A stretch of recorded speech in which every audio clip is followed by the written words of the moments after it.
जयमसी भाइ हजुर जयमसी के सेयर गरिदिनुहोस् न। विशेष हामी एल सल्भडोरको यो मिसन ट्रिपमा अस्ति शुक्रबारदेखि नै हाम्रो फर्स्ट रमेश अनि हाम्रो 9, 10, 11जना टिम आएको थियौँ। 2 दिन हिजोसम्म हामीले एकदमै एउटा असल मिसनको सेवाहरू गर्न सक्यौँ। विभिन्न गाउँहरूमा एल सल्भडोरको विभिन्न गाउँहरूमा चर्चेसहरूमा गएर परमेश्वरको सेवकाई र शक्तिशाली रिभाइभल ल्याउने सेवाहरू गर्न सक्यौँ। मानिसहरूलाई सुसमाचार पनि सुनाउन सक्यौँ। त्यो साथसाथै हामीले कतिवटा डिस्ट्रिब्युसनको कुराहरू पनि गऱ्यौँ अनि त्यो कुराले एउटा आशिष हामी आफूलाई पनि मिलेको छ। त्यो साथसाथै यो देशलाई पुर्याउन सकेको छौँ। अनि त्यो साथसाथै आजको दिन चाहिँ हामी विशेष एउटा यो ठाउँहरूलाई एक्सप्लोर गर्दै गर्दा अघि हामी एउटा ओसनमा गयौँ अनि पेसिफिक ओसनमा।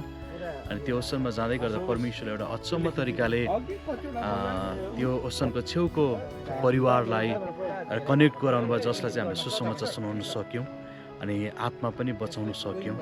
अनि परमेश्वरले अचम्म तरिकाले त्यसरी काम गर्नुभयो। परमेश्वरको योजना तपाईँ हाम्रो जीवनमा, हाम्रो नेपाली जातिमा, हाम्रो आफ्नो लोकल ठाउँमा मात्र होइन, तर परमेश्वरको वचन जसरी मत्ती 28को हामी 18, 19, 20 पदमा परमेश्वरले दिनुभएको आज्ञालाई जब लिएर हिँड्दै गर्दाखेरि परमेश्वरले सारा संसारमा जगतको अन्तिम छेउसम्म पुगिकन हरेक उहाँको चेलालाई बनाउने अनि परमेश्वर त्यो आज्ञा दिनुभएको छ। अनि त्यो कमान्डमेन्टलाई हामीले लिएर हिँड्दै गर्दा हामी एल सल्भडोर भन्ने यो देशमा आइपुगेका छौँ।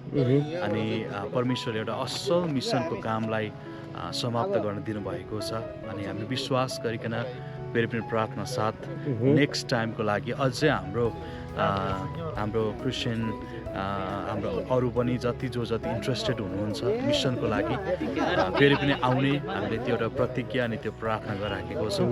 अनि अहिले चाहिँ हामी यो एउटा डाँडा तपाईँहरूले देख्दै हुनुहुन्छ, यो एउटा भल्कानो, यहाँ चाहिँ पहिले भल्कानो इरप्सन भएको ठाउँ रहेछ। अनि त्यसलाई हामीले एक्सप्लोर गर्न मौका पाएको छौँ।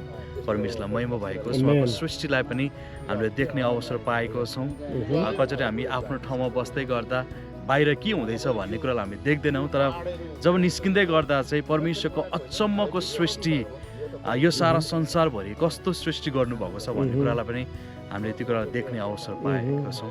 परमेश्वरलाई महिमा भएको छ।